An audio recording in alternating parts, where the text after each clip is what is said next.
come state? Benvenuti o bentornati sul mio canale. Io sono Marina e nel video di oggi vi parlerò di alcuni libri che sono nella mia wishlist e che hanno una caratteristica in comune. Sono libri entrati direttamente nella mia lista di desideri perché, ormai lo avrete già capito dal titolo, hanno un animale per protagonista o per personaggio secondario. Ovviamente se li avete letti fatemi sapere nei commenti se vi sono piaciuti e sono anche curiosa di sapere se avete trovato altri libri simili nelle tematiche e che considerate meritevoli di essere letti. Detto ciò, passiamo subito al primo libro della lista, che è Il cane di Falcone. Il cane di Falcone è una nuova uscita, è stato pubblicato ad aprile. Qui troveremo tematiche come la mafia, il crimine organizzato, dal punto di vista del rapporto di un cane e il suo padrone. Vorrei leggerlo perché, se ho capito bene dalla trama, si tratta di un romanzo che affronterà un tema difficile, una delle pagine più buie della storia d'Italia, che è appunto la mafia, il crimine organizzato. Ma il libro racconterà l'amicizia speciale tra un cane rondaggio, Uccio, un cucciolo orfano, e il suo padrone, il giudice palermitano Falcone, che lo ha accolto e accudito. Vi leggo una citazione tratta dalla prefazione di Maria Falcone. Il cane di Falcone è un libro in cui la mafia è raccontata in modo originale e mai retorico. L'autore dà al lettore le chiavi per capire una realtà complessa senza mai essere didascalico e ci insegna che affrontare i propri mostri e sconfiggerli è molto più facile di ciò che temiamo. Il secondo libro di cui vi voglio parlare è Fiori per Algernon di Daniel Keyes. È un romanzo capolavoro, in realtà un racconto breve, un racconto di fantascienza del 1959 che ha anche vinto il premio Hugo per miglior racconto breve del 1960. Il racconto viene poi ampliato nel 1966, dando vita a un omonimo romanzo che vinse il premio Nebula. Allora, Algernon è un topo, ma non un topo qualunque, perché uno scienziato riuscirà a triplicare il suo quoziente intellettivo con un intervento.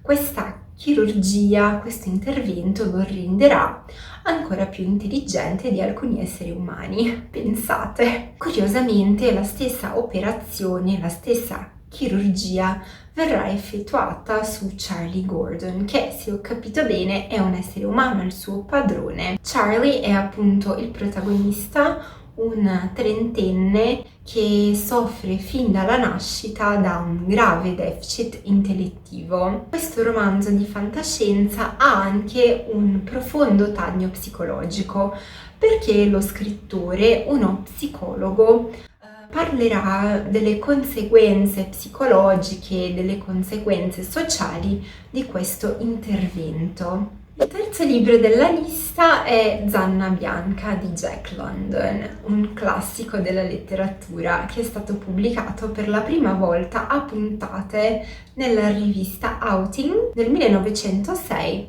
ed è ambientato nelle foreste nordamericane. Il libro racconterà la storia di un lupo che ha un quarto di sangue di cane. All'inizio questo lupo è abbastanza tenero e tranquillo, ma con il tempo diventerà sempre più diffidente nei confronti dell'altro e sempre pronto a lottare e a difendersi. Allora, sinceramente la trama mi incuriosisce, però mi devo preparare un attimino prima di leggerlo, perché ho paura di trovare alcune scene inaspettate, spezzacuore, strappalacrime, e sono sicura che mi farò prendere dalle emozioni, quindi forse non è ancora il momento di leggerlo, ma è appunto nella mia lista di desideri. Passiamo subito al libro numero 4. Passiamo subito al libro numero 4, che è Cronache di un gatto viaggiatore di Hiro Arikawa. Nana, il nostro protagonista, è un gatto rondaggio che vive di spedienti. Un giorno avrà un incidente e verrà salvato da un ragazzo che si chiama Satoru. Con il tempo tra i due nasce un'amicizia che riempie la loro vita di gioia. Qui abbiamo un gatto che pensava di non aver bisogno di nessuno e un ragazzo che aveva scelto di essere solo per paura di soffrire. Ad un certo punto succederà qualcosa e i due amici dovranno compiere un lungo viaggio in treno attraverso il Giappone. Io non vedo l'ora di leggerlo, sono molto curiosa. Fatemi sapere se lo avete letto e se secondo voi vale la pena la lettura. Il quinto libro è Il cane che guarda le stelle di Takashi Murakami, un manga. Il primo libro, ce ne sono due, racconterà la storia di un cane che ama guardare le stelle e il suo padrone. Un giorno un padre è in giro con sua figlia, lei nota il cagnolino, un cucciolo, e non può fare a meno di portarlo a casa.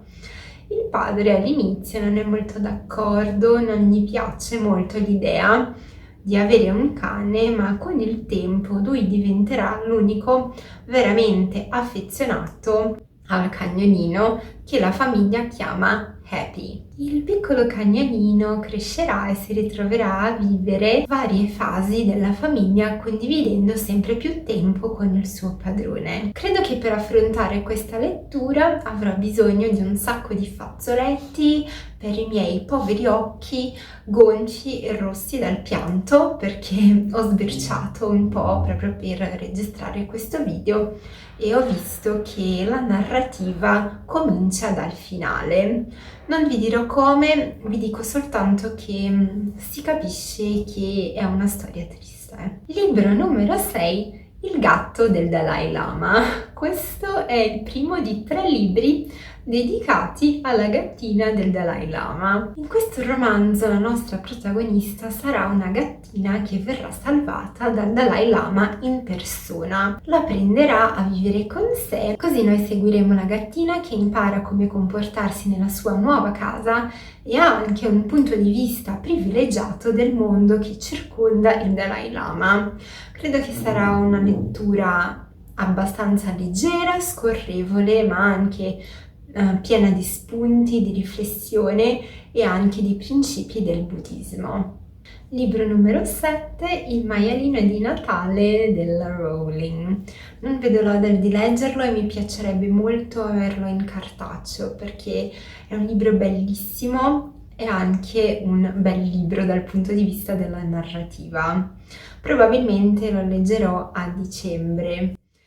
Leggiamo le quarte di copertina. Jack adora il suo maialino di pezza. Mimalino, detto Lino, è sempre lì per lui, nei giorni belli e in quelli brutti. Una vigilia di Natale però succede una cosa terribile. Lino si perde, ma la vigilia di Natale è il giorno dei miracoli e delle cause perse.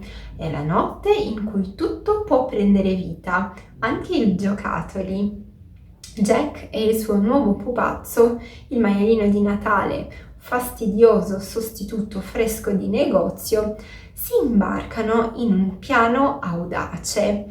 Insieme intraprenderanno un viaggio mozzafiato nella terra dei perduti, dove con l'aiuto di un portapranzo parlante, di una bussola coraggiosa e di un essere alato di nome Speranza, cercheranno di salvare il miglior amico che Jack abbia mai avuto dal terribile perdente, un mostro fatto di rottami che divora ogni cosa. L'ultimo libro della lista non fa parte della mia wishlist, ma siccome stiamo parlando di libri che hanno animali per protagonista, non poteva assolutamente mancare il mio amato romanzo d'avventura La scimmia dell'assassino. Questo è un libro pensato per ragazzi, ha anche vinto premi per letteratura per ragazzi, ma io sinceramente lo consiglio a chiunque, l'ho apprezzato tanto. Ha una trama avvincente, appassionante e con un pizzico di thriller. La nostra protagonista, Sally Jones, è una scimmia ed è bravissima a lavorare in nave. Lavora con un capitano che è anche un suo amico, il suo migliore amico. Ad un certo punto succederà qualcosa e questo capitano finirà in prigione. Per aiutarlo, Sally Jones partirà in un'avventura incredibile. Sono sicura che lo leggerete in un soffio. Bene, siamo giunti alla fine di questo video, spero di aver fatto cosa gradita, spero che il video vi sia piaciuto. Se volete restare aggiornati sui contenuti del canale, iscrivetevi se ancora non lo avete fatto e se il video vi è piaciuto vi ricordo di lasciarmi un bel pollice in su. Fatemi sapere se avete in comune con me alcuni titoli di questa wishlist incentrata sugli animali e se magari ho influito nell'allungare la vostra lista di desideri. Io come sempre vi auguro una splendida giornata, una splendida settimana e vi auguro anche buone letture. A presto!